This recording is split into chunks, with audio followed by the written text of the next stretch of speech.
여러분과 함께 건강을 나누는 비타톡의 이약사입니다. 화병이라고 하는 거 많이 들어보셨죠? 이 영상 끝까지 보시고 좋아요와 구독 그리고 알람까지 설정해 주시면 감사하겠습니다.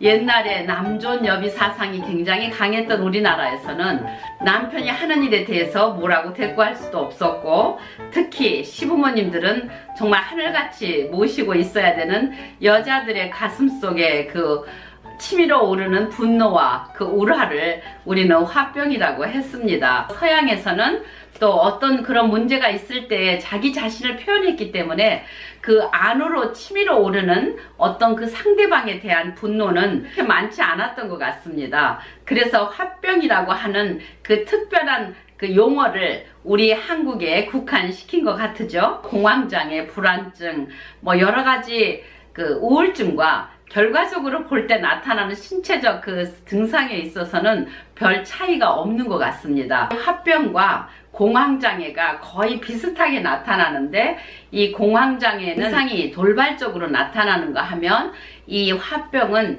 지속적인 그 울화와 분노가 쌓여 있어서 화병을 일으키게 그 만든 그 상대나 그 어떤 환경이 굉장히 정확하죠. 그러나 이 공황장애나 다른 우울증은 여러 가지에서 한두 가지가 아닌 그 어떤 것이 합해져서 올 때가 있고, 칼로 물을 딱 자르듯이 이거는 이거다, 이거는 화병이고 이거는 우울증이고 이거는 스트레스 공황장애다, 뭐 이렇게 말할 수 있는 것은 아닌 것 같습니다. 그래서 이 한방에서는 어떤 장기가 고장이 났을 때 그 장기 하나만을 가지고 하는 것이 아니라, 늘 말씀드리듯이 구슬 깨듯이 오장육부가 다 이렇게 어우러져야 되기 때문에 한방 치료가 화병에는 굉장히 좋았던 것 같습니다. 화병은 옛날에 궁중에서 여자들한테도 많이 있었던 것 같아요. 그 왕이 1년에 한 번 들릴까 말까 하는 그런 것도 있었고, 또 일부 다처제였을 수가 있으니까 많은 첩을 거느리고 있을 때 본부인이 가지고 있는 그 분노, 화병, 그거는 굉장히 심할 수밖에 없었던 것 같습니다. 사이코소메릭이라는 말이 있어요. 그 서양 그 용어에도 사이코, 정신적인 거죠. 소마, 소메릭 하면 이 몸을 말하는 건데, 이 정신과 몸이 절대 분리해서 우리가 표현할 수가 없어요. 이 정신이 약해졌을 때 육체적으로 머리가 아프다든가 근육통이 온다든가 뭐 여러 가지가 나타나죠. 그래서 정신이 울화가 치밀어 오르면은 그것은 꼭 신체화 됩니다, 증상이. 그리고 또 몸이 아파서 굉장히 오랫동안 병석에 누워 있게 되면 마음 자체가 쫄아들어 가지고 우울증이 또 생기기도 해서, 정신과 그 몸은 밀접한 관계가 있다고 볼 수가 있겠습니다. 그래서 건강한 마음이 건강한 몸을 만들고, 건강한 몸이 또한 건강한 정신을 만들기 때문에 우리가 육체적으로 운동을 하는 것도 굉장히 중요하고, 건강한 정신을 가질 수 있도록 아이들을 양육할 때 부모들의 책임이 또 있고요. 또 동생들과의 그런 관계, 또 상사들이 밑에 있는 직원을 다룰 때의 그런 스킬 같은 것이 서로가 서로를 다치지 않도록 해주는 것이 굉장히 중요한 것 같아요. 심리학에서는 보통 너무 괴로워요, 너무 힘들어요, 짜증이 나요, 만져지지 않는 단어를 쓴다면 그것에서는 사람들이 별로 공감을 잘 할 수가 없어요. 그런데 정말 너무 몸이 아프다, 머리가 너무 아프다, 온몸이 아프다, 가슴이 답답하다, 신체적인 용어를 써서 말하게 되면 훨씬 더 가까이 다가오죠. 가슴이 답답하고 소화가 안 돼요. 그러면은 양방에서는 소화제를 주지만, 기능의학, 우리 비타민 치료를 할 때는 이 사람이 어떤 스트레스로 인해서 이렇게 왔을까? 아니면은 항생제를 너무 많이 먹어서 이렇게 됐을까? 그 원인을 찾아 들어가서 고치는 것이 기능학적인 비타민 치료입니다.